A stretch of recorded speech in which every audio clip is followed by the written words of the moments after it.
Lord test के तीसरे दिन भारत और इंग्लैंड के बीच मुकाबला जितना रोमांचक रहा उतना ही विवादों से भी घिरा रहा। एजबेस्टन टेस्ट में हार झेल चुकी इंग्लैंड की टीम अब किसी भी कीमत पर लॉर्ड्स का टेस्ट जीतना चाहती है और इसी दबाव में अब इंग्लिश की टीम खेल भावना को भी ताक पर रखकर मैदान में चालबाजी कर रही है। तीसरे दिन का खेल खत्म होते होते मैदान पर कुछ ऐसा देखने को मिला जिसने क्रिकेट प्रेमियों को भी चौंका दिया। इंग्लैंड की टीम ने अपनी दूसरी पारी शुरू करने में जानबूझकर देरी की, जिससे भारतीय गेंदबाजों को आखिरी ओवर में ज़्यादा मौका ना मिले। भारत की पहली पारी इंग्लैंड के स्कोर 387 रन के जवाब में बिल्कुल बराबरी पर समाप्त हुई। भारत भी 387 रन बनाकर ऑल आउट हो गया। इसके बाद इंग्लैंड को नियमों के मुताबिक अपनी दूसरी पारी तुरंत शुरू करनी थी, लेकिन उसने 90 सेकंड की जानबूझकर देरी की। ये बात कमेंट्री बॉक्स में बैठे पूर्व भारतीय रुकावट के लिए खेद है। जियो के साथ करें 349 रुपये में धमाकेदार शुरुआत।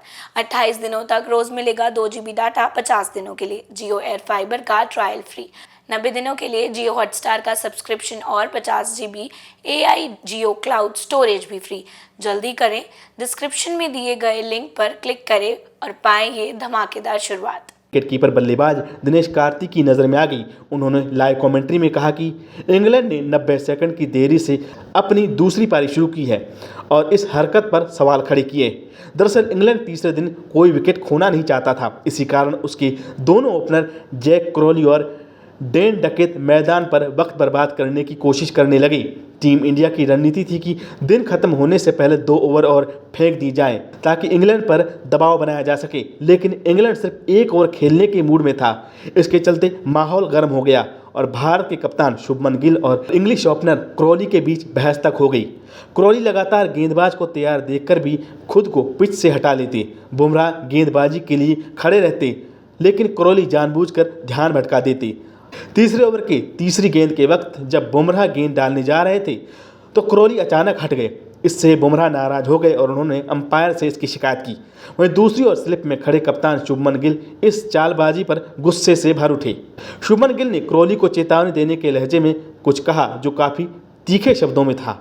हालांकि उन शब्दों को लिखा नहीं जा सकता, फिर भी क्रॉली ने अगली 2 गेंद बचा ली। लेकिन असली बात 5वीं गेंद के बाद हुआ, जब बुमराह की बाउंसर जैसी गेंद सीधे क्रॉली के ग्लव्स पर जा लगी और वो दर्द से करहा उठे।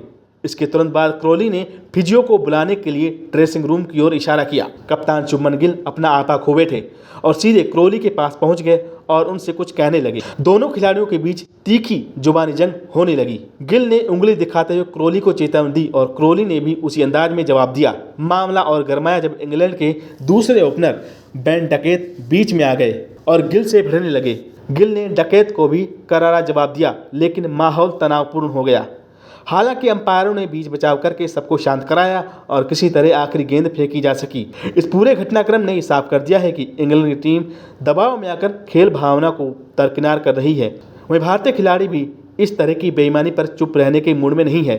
कप्तान गिल का ये गुस्सा दिखाता है कि टीम इंडिया मैदान में किसी भी गलत हरकत का जवाब देगी।